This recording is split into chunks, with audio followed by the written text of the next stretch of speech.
Hi, everyone. This is Tianjun Lu, assistant professor in the Department of Epidemiology and Environmental Health from University of Kentucky. You can call me Luke as well. I'd like to introduce my research first and also discuss what I have been doing recently. And lastly, I'd like to share some of the goals that I want to achieve through the Communication Science Fellowship.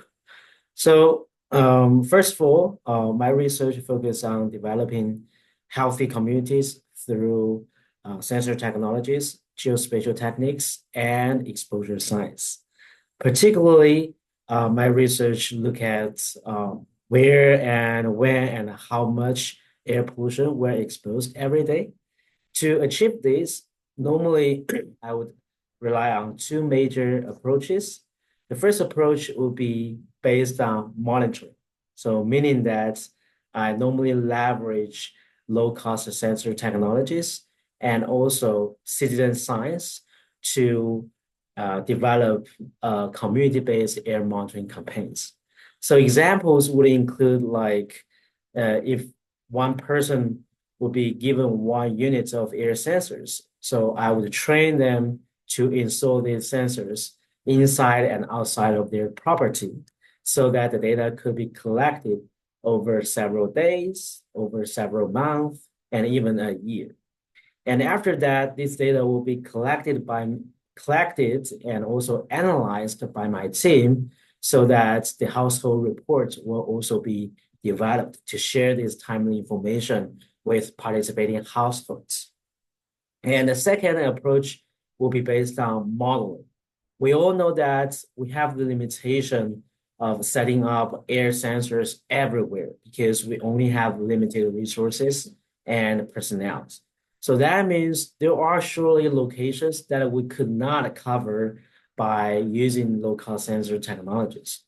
That means whenever we are launching these air monitoring campaigns, we have to really take into consideration of where and how we should prioritize locations.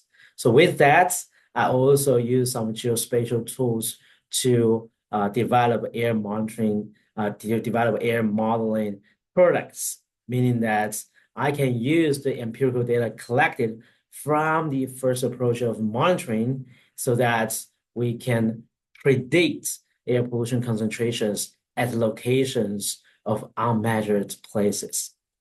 This is crucial because, as I've said, people want to know how much air they're exposed every day. People also want to know where and how they can take precautions and making sure that they're becoming healthy every day.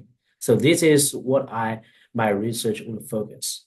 The other piece of my research is to really understand the relationship of built environments and these air pollution exposures that we've collected through monitoring and modeling. This is also very important because think about if you are a urban planner or environmental scientist, you want to do something to really clean our air.